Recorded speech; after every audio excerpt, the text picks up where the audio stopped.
COVID is airborne. What does it mean? Does it mean that I can get COVID if someone is walking 100 meters away from me and has got COVID? Okay, the term airborne doesn't mean it's in every gulp of air you take, that it's everywhere in the air. That's not what it means. What it means is that you can inhale it. And the way you catch COVID, we now know, is if you inhale air that has been exhaled by someone who's carrying the virus. And I'm sure many people know now that you can carry the virus without having any symptoms. And in fact, you're most contagious before you start coughing, before you start feeling unwell. The virus is actively replicating. And so if you breathe out and then someone else breathes in that same air or some of that same air, that is what airborne spread means. And how is this different from what we knew, say, a year ago?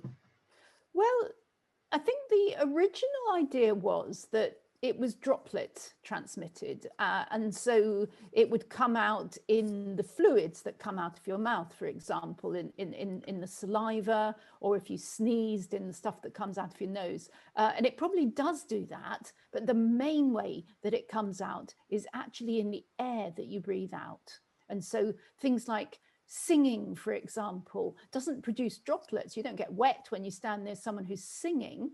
But you do, that person does exhale a lot of virus in the air that comes out when they're singing, if they're carrying the virus. So essentially, I think this would, one of the core implications of this being airborne is that being 2 meters or 6 feet away necessarily doesn't mean that I'm safe from COVID if I'm sharing the air, even if I am probably 2 meters away.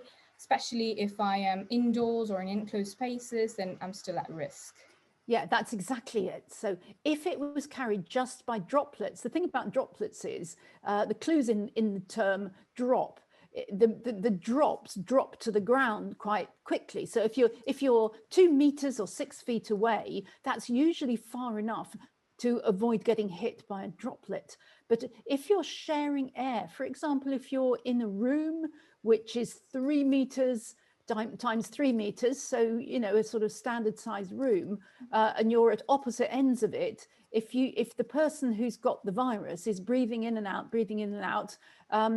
then the virus will spread right across the room, just as if someone is smoking and you can see the smoke. Initially, the smoke is just near that person, it's just within about a meter of them, but the longer you spend in the room with them, the more the smoke spreads right across the room, and you just can't get away from it because it's in the air.